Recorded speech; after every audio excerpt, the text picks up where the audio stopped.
अस्सलामुअलैकुम वरहमतुल्लाहि वबरकातुहू। हज़रात मोहतरम, आज हम इंशाअल्लाह अज़्ज़वजल अपनी इस मुख्तसर सी वीडियो में हज़रत शमवील अलैहिस्सलाम के बारे में जानेंगे। हज़रात मोहतरम, इससे पहले भी एक एपिसोड में हमने हज़रत शमवील अलैहिस्सलाम के बारे में बहुत सारी बातें जानी। उसमें हमने ये जाना था कि अल्लाह रब्बुल इज़्ज़त ने हज़रत इलियास के बाद हज़रत शमवील को मबूस फरमाया और बनी इसराइलियों को राह रास्त पर लाने के लिए इनको अल्लाह रब्बुल इज़्ज़त ने नबी बनाया। जब ये नबी बनकर उनके पास पहुंचे तो उन्होंने कहा कि अगर तुम नबी के दावेदार हो तो हमारे लिए एक बादशाह बनाओ, तभी हम तुमको नबी मानेंगे। आखिरकार उनके लिए जब बादशाह बना दिया गया तो उन्होंने उसको बादशाह मानने से इनकार किया और कहा कि ये तो बड़ा गरीब आदमी है और इसके पास तो मालो दौलत भी नहीं है और ये अच्छे खानदान का भी नहीं है, लावी की औलाद में से भी नहीं है, तो हम इसको बादशाह आखिर कैसे मान लें। आखिरकार उनको बादशाह मुंतखब किया अल्लाह की जानिब से और फिर उसके बाद आखिर क्या मामला पेश आया, यही सब बातें आज हम जानेंगे कि आखिर वो जंगें कैसे हुई, तालूत के सरपरस्ती में आखिर क्या क्या मामला पेश है, ये तमाम बातें आज हम जानेंगे। वीडियो पसंद आए तो वीडियो को लाइक करें, शेयर करें और अगर हमारे मोहम्मदी चैनल पर नए आए हो तो इसे ज़रूर सब्सक्राइब करके बेल आइकन को भी ज़रूर दबाएं ताकि इस तरह की तमाम इन्फॉर्मेटिव वीडियोज़ आप तक ज़रूर पहुँचे। हज़रात मोहतरम, अल्लाह रब्बुल इज़्ज़त ने सूरह बकरा में वाज़ेह लफ्ज़ों में इरशाद फरमाया और कहा उन्हें कि उनके नबी ने कि उसकी बादशाही की ये निशानी है कि वो आएगा तुम्हारे पास एक संदूक, उसमें तसल्ली का सामान होगा तुम्हारे रब की तरफ से और उसमें बची हुई चीज़ें होंगी जिन्हें छोड़ी गई हैं औलाद मूसा, यानी मूसा और हारून की औलादें उसमें छोड़ी हैं। वो निशानियाँ उठा लाएंगे उस संदूक को फरिश्ते, बेशक उसमें बड़ी निशानी है तुम्हारे लिए अगर तुम ईमानदार हो। हज़रात मोहतरम, जब अल्लाह रब्बुल इज़्ज़त के नबी शमवील अलैहिस्सलाम ने अपनी कौम को बताया कि हुकूमत के लिए, बादशाहत के लिए तुम्हारा कायम करदा मेयार दुरुस्त नहीं है, तुम्हारा ये कहना है कि वो मालदार होना चाहिए, लावी की औलाद में से होना चाहिए और ये तुम्हारा जो कायम करदा मेयार है ये दुरुस्त नहीं है, बल्कि इसका सही मेयार तो इल्म है, आलिम होना है। वो इंसान आलिम हो तभी उसको बादशाहत मिल सकती है, वो ताकतवर हो तभी उसको बादशाहत मिल सकती है और इन दोनों बातों में वो सबसे मुमताज़ है। हज़रात मोहतरम, बाइबल में है कि ये 30 साला नौजवान अपने हुस्न जमाल में बेनज़ीर था। उसकी क़ामत की बुलंदी की ये हालत थी कि दूसरे लोग मुश्किल से उसके कंधों तक पहुंच सकते थे और ये बिन्यामीन की नस्ल से था। अल्लाह ताला के नबी ने उन्हें बताया कि तालूत का इंतखाब इंसानी इंतखाब नहीं बल्कि रब्बुल इज़्ज़त ने खुद उसे तुम्हारी क़यादत के लिए मुंतखब फरमाया है।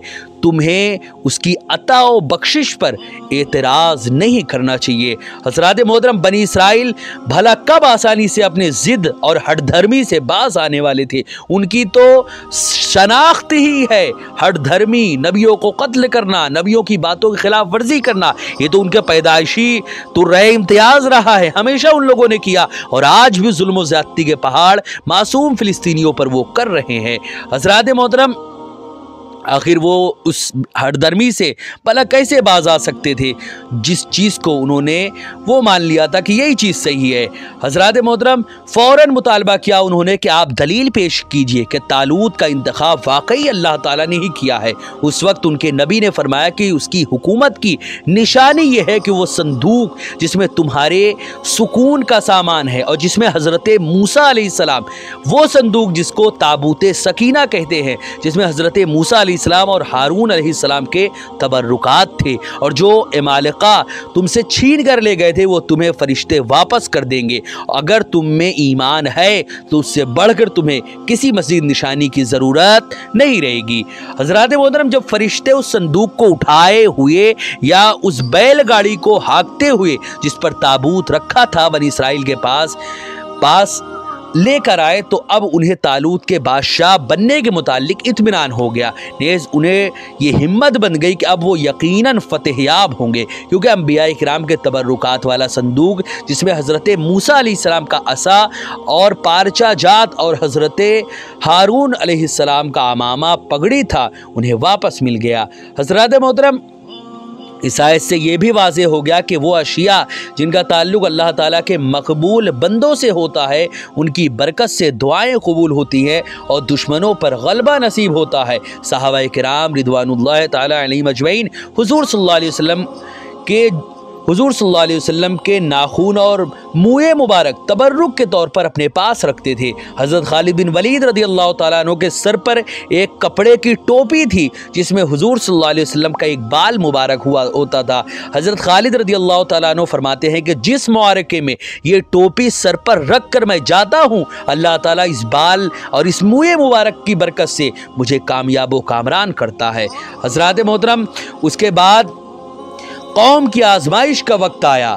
اب قوم جس نے یہ مان لیا تھا کہ چلو ہم طالوت کو بادشاہ تو مان لیتے ہیں، اب ان کی آزمائش کا وقت شروع ہوا۔ اللہ رب العزت نے سورہ بقرہ میں واضح لفظوں میں ارشاد فرمایا، پھر جب طالوت لشکر کو لے کر شہر سے جدا ہوا بولا بے شک اللہ تعالیٰ تمہیں ایک نہر سے آزمانے والا ہے، جو اس کا پانی پیے وہ میرا نہیں اور جو اس کا پانی نہیں پیے وہ میرا ہے، مگر وہ جو ایک چلو ہاتھ سے لے لے تو سب نے اس سے پیا مگر تھوڑے نے۔ اور پھر جب طالوت اس کے ساتھ کہ مسلمان نہر پار کر گئے بولے ہم میں آج طاقت نہیں جالوت اور اس کے لشکروں کے ساتھ جنگ کرنے کی۔ بولے وہ جنہیں اللہ تعالیٰ سے ملنے کا یقین تھا کہ بارہا کم جماعتیں غالب آتی ہیں زیادہ گروہ پر اللہ تعالیٰ کے حکم سے، اور اللہ تعالیٰ صابروں کے ساتھ ہے، صبر کرنے والوں کے ساتھ ہے۔ حضرات محترم، جب طالوت کی حاکمیت پر، جب طالوت کے بادشاہ ہونے پر اللہ تعالیٰ کی طرف سے نشانی آ گئی تو بنی اسرائیل کو یقین ہو گیا اور ان کی زیر قیادت میدان جنگ میں نکلنے کے لیے تیار ہو گئے۔ طالوت نے اعلان کیا کہ جو لوگ اپنے مکانوں وغیرہ کی تعمیر میں مشغول ہوں، ابھی تک تعمیر سے فارغ نہ ہوئے ہوں، وہ میرے ساتھ نہ نکلے، اور تاجر جو تجارت میں مشغول ہوں وہ بھی میرے ساتھ نہ نکلے، اور جنہوں نے نئی شادیاں کی ہوں اور ابھی جمع نہ کر چکے ہیں وہ بھی میرے ساتھ نہ چلے۔ میرے ساتھ چلنے والے صرف نوجوان، پھرتیلے اور تمام دنیاوی حاجات سے فارغ ہونے چاہیے۔ مقصد یہ تھا کہ میدان جنگ میں آ کر کسی کو بھی گھر کی یاد نہ آئے کہ مجھے فلاں کام کرنا تھا جو مکمل نہیں ہوا تھا۔ حضرات محترم، حضرت طالوت جب بہت بڑا لشکر لے کر شہری حدود سے باہر ہوئے تو اللہ تعالیٰ کے نبی حضرت شمویل علیہ السلام نے یا حضرت طالوت نے لشکر کو بتایا کہ اللہ تعالیٰ ایک نہر سے تمہارا امتحان لینے والا ہے، جس نے اس سے پانی پی لیا وہ میرے دین پر نہیں، اور جس نے اس کا پانی نہ پیا وہ میرا مطیع ہوگا، میرے دین پر ہوگا۔ ہاں، صرف چلو بھر پانی پی لینے کی اجازت ہے۔ یہ آزمائش ان کے لیے بہت سخت تھی کیونکہ ان پر پیاس کی شدت کا غلبہ تھا، بہت پیاس لگی تھی ان کو، پانی کو دیکھ کر صبر کرنا ان کے لیے بہت دشوار تھا۔ تمام لشکر والوں نے اس سے پانی پی لیا، صرف 313 لوگ تھے جو اس امتحان میں کامیاب ہوئے۔ انہوں نے صرف ایک چلو پانی ہی پیا تھا، اللہ تعالیٰ نے ان کے اس چلو بھر پانی میں اتنی برکت رکھ دی تھی کہ انہیں بھی کافی ہوا، اور وہی چلو ان کے خادموں اور ان کے سواریوں کو بھی کافی ہو گیا۔ حضرات محترم، یہ اس وقت کے نبی کا معجزہ تھا، جس طرح اللہ تعالیٰ نبی کریم صلی اللہ علیہ وسلم کے زمانے میں تھوڑے پانی سے بہت بڑی مخلوق کو سیراب کرتا رہا، یہ کئی مرتبہ ہوا۔ حضرات محترم، جو لوگ آزمائش میں ناکام ہو گئے، اللہ تعالیٰ اور اس کے نبی کے احکام کے نافرمان ہو گئے، وہ بزدل ہو گئے اور کہنے لگے کہ ہم تو آج جالوت اور اس کے لشکر سے جنگ کرنے کی طاقت نہیں رکھتے۔ اس سے یہ واضح ہو گیا کہ اللہ تعالیٰ اور اس کے رسول کی باتوں کو نہ ماننے والا انسان کافروں سے جنگ کرنے کی طاقت نہیں رکھتا، اللہ کے دشمنوں سے لڑنے کی طاقت نہیں رکھتا۔ یہی وجہ ہے کہ آج تمام اسلامی ممالک، تمام مسلم کنٹریز کافروں سے، غیر مسلموں سے ڈر کر زندگی گزار رہے ہیں۔ جو لوگ اس امتحان میں کامیاب ہو گئے تھے، جو لوگ اس میں کامیاب ہو گئے تھے، انہیں اللہ تعالیٰ نے یہ برکت عطا کی کہ انہوں نے اپنے آپ کو جہاد کے لیے تیار کر لیا، اور انہیں یہ یقین ہو گیا کہ موت تو ایک دن آنی ہی ہے، تو اللہ تعالیٰ کی اطاعت میں جان دے کر جاویدانی زندگی کیوں نہ حاصل کی جائے۔ جب ایک دن رب سے ملاقات کرنی ہی ہے تو کامیابی کی ملاقات ہو، اس سے ثواب بھی ملے اور اس کی रज़ा भी हासिल हो। वो मुलाकात क्या जिसमें अल्लाह ताला की नाराज़गी और अज़ाब हासिल हो। उन्हें यकीन का वो आला दर्जा हासिल हो गया कि कहने लगे कि कितनी थोड़ी जमातें बड़ी बड़ी जमातों पर गालिब आ जाती हैं। बेशक ज़्यादा लोग हमसे फिर चुके हैं, हम थोड़े रह गए हैं, लेकिन जब अल्लाह ताला की तरफ से हमें मदद हासिल होगी तो हम ज़रूर कामयाब हो जाएंगे। हज़रात मोहतरम, आखिर कौम को आजमाने की वजह क्या थी? ये इतनी बड़ी कौम, इतने हज़ारों लाखों का जो ये लश्कर था, आखिर इसको आजमाने की वजह क्या थी? कौम बनी इसराइल का ये तरीका था कि वो अपने नबी की मुखालफत ही करते थे। जहाँ जाते थे नबियों के ख़िलाफ़ काम करते थे, चाहे वो हज़रत मूसा के दौर के हों, हज़रत हारून के दौर के हों, हज़रत यूशा बिन नून के दौर के हों, या फिर हज़रत यसा, हज़रत शमवील। हर दौर के बनी इसराइलियों यहूदियों का ये तरीका रहा है कि वो अपने नबियों की बातों को नहीं मानते थे, अपनी नफ्स और अपनी मनमर्जी काम किया करते थे। इसीलिए उन्हें आजमाया गया कि सिद्दीक और जिंदीक, मुती और आसी में फ़र्क हो जाए कि कौन नबी के साथ है और कौन नबी के ख़िलाफ़ है। जो अल्लाह ताला को याद करने वाले हैं उनको साथ लिया जाए, मुखालिफिन को साथ ना लिया जाए। इसलिए कि दुश्मन के मुकाबले में जाने से पहले ही पीछे हट जाना दूसरे मुसलमानों के लिए ज़्यादा परेशानी का सबब नहीं था, लेकिन दुश्मन के मुकाबले में जाकर अगर वो भाग आते तो बहुत बड़ी परेशानी का सबब होता और भागने वालों को भी ज़्यादा ज़िल्लत होती। हज़रत मोहतरम, हज़रत दाऊद अलैहिस्सलाम का आखिर वो वक्त भी आया कि हज़रत दाऊद अलैहिस्सलाम ने जालूत को कत्ल किया, क्योंकि वो लश्कर जो 313 का बचा था उसमें एक ऐसा भी बच्चा था जो आम बच्चा नहीं था, बल्कि वो नौजवान हज़रत दाऊद अलैहिस्सलाम थे। हज़रत मोहतरम, अल्लाह रब्बुल इज़्ज़त ने सूरह बकरा में फरमाया, और कत्ल किया दाऊद ने जालूत को, और अल्लाह ताला ने उसे सल्तनत और हिकमत अता फरमाई और उसे जो चाहा सिखाया। हज़रत मोहतरम, हज़रत दाऊद अलैहिस्सलाम बकरियाँ चराते थे।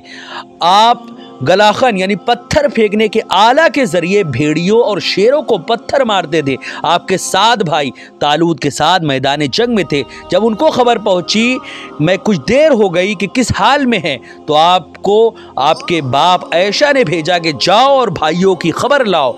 आप अलैहिस्सलाम आए तो देखा कि भाई जंग करने के लिए एक सफ में खड़े हैं और जालूत बनी इसराइल को कह रहा है कि अगर तुम हक पर हो तो मेरे मुकाबले के लिए कोई निकले। हज़रत दाऊद अलैहिस्सलाम ने अपने भाइयों को कहा कि तुम इस गैर खतरा शुदा यानी काफिर को कत्ल क्यों नहीं करते, लेकिन इसकी बहादुरी के पेश नज़र कोई उसके मुकाबिल जाने के लिए तैयार नहीं था। हज़रत दाऊद अलैहिस्सलाम जब दूसरी सफ में गए तो देखा कि तालूत लोगों को जालूत के कत्ल करने पर उभार रहे हैं। आप अलैहिस्सलाम ने कहा जो उसे कत्ल करे उससे क्या सलूक करोगे? तालूत ने कहा उससे मैं अपनी बेटी निकाह में दे दूंगा और आधी बादशाहत भी दे दूंगा। हज़रत दाऊद अलैहिस्सलाम को रास्ते में चलते हुए 3 पत्थरों ने आवाज़ देकर कहा था कि हमें उठा लो, जालूत का कत्ल हम में है। हमने वो पत्थर उठा लिए थे। एक पत्थर जालूत के सीने पर मारा, वो कत्ल हो गया। आपने कई और लोगों को भी कत्ल किया और इस तरह जालूत और उसके लश्कर को शिकस्त हो गई। इस तरह अल्लाह रब्बुल इज़्ज़त ने हज़रत दाऊद अलैहिस्सलाम को बादशाही और बादशाहत और नबूवत अता फरमाई। हज़रत मोहतरम, हज़रत दाऊद अलैहिस्सलाम ये कोई ऐसे वैसे नहीं थे, बल्कि एक अजीम अल्लाह के नबी थे। हज़रत दाऊद अलैहिस्सलाम थे तो नौजवान ही, लेकिन बहुत ज़्यादा ताकत व क़ुव्वत के मालिक थे। अल्लाह रब्बुल इज़्ज़त ने कुरान मुक़द्दस में फरमाया, और कत्ल कर दिया दाऊद ने जालूत को, और अता फरमाई दाऊद को अल्लाह ताला ने हुकूमत और दानाई, और सिखा दिया उसको जो चाहा। हज़रत मोहतरम, यह आयत हज़रत दाऊद अलैहिस्सलाम की बहादुरी पर दलालत करती है और इस बात की दलील है कि हज़रत दाऊद अलैहिस्सलाम ने जालूत को कत्ल करके उसके लश्कर की कमर तोड़ दी और उसको जिल्लत आमेज शिकस्त से दोचार कर दिया। इससे बड़ा मुआरका और कहाँ बर्पा होगा कि उसमें दुश्मन खुदा जालूत कत्ल हुआ, जो बादशाह वक्त था। बहुत ज़्यादा मालो मनाल और गनीमत में हाथ में लगा। बड़े बड़े बहादुर और जंग दीदा कैदी बना लिए गए। ईमान बुत परस्ती पर गालिब रहा। अल्लाह के बंदे जो हैं वो अल्लाह के मुनकिरों पर गालिब आए और दीन हक जो है वो बातिल और मुनकिरीन हक के मुकाबले में सुरखरू हो गया। हज़रत मोहतरम, हज़रत दाऊद अलैहिस्सलाम ने जिसका कत्ल किया था वो जालूत आखिर कैसा था, अब ज़रा उसके बारे में समझ लें। जालूत इतना ज़्यादा ख़तरनाक था कि ये जिस जंग में भी जाता था इसका लश्कर पीछे ही रहता था और ये तेजी से वहां पर पहुंचकर पहले ही पूरे के पूरे लश्करों को खत्म कर देता था। और जब तक में इसकी लश्कर जो था, यानी जालूत का जो लश्कर था, जब तक में ये वहां पर पहुंचती, ये अकेले ही पूरे के पूरे लश्करों को हलाक कर देता था। इतना खतरनाक था जालूत। और उसको कत्ल किसने किया? एक अजीम अल्लाह के नबी हज़रत दाऊद अलैहिस्सलाम ने, जो कि हज़रत सुलेमान अलैहिस्सलाम के वालिद भी थे। हज़रात मोहतरम, उसके बाद आखिर क्या मामला पेश आया, यानी दाऊद अलैहिस्सलाम बादशाह बने या नहीं, और हज़रत दाऊद अलैहिस्सलाम की शादी तालूत की बेटी, हज़रत तालूत की बेटी के साथ हुई कि नहीं, ये तमाम के तमाम बातें इंशाअल्लाह हम नेक्स्ट एपिसोड में जानेंगे। वीडियो पसंद आए तो वीडियो को लाइक करें, शेयर करें, और अगर हमारे मोहम्मदी चैनल पर नए आए हो तो इसे ज़रूर सब्सक्राइब करके बेल आइकन को भी ज़रूर दबाएं, ताकि इस तरह की तमाम इन्फॉर्मेटिव वीडियोज़ आप तक ज़रूर पहुँचे। आपसे गुजारिश है कि हमारे चैनल पर जितनी भी वीडियोज़ हैं आप खुद भी देखें, अपने दोस्तों, अहबाब, रिश्तेदार और मिलने जुलने वालों को भी ज़रूर शेयर करें। अस्सलामु अलैकुम वरहमतुल्लाहि वबरकातुहू।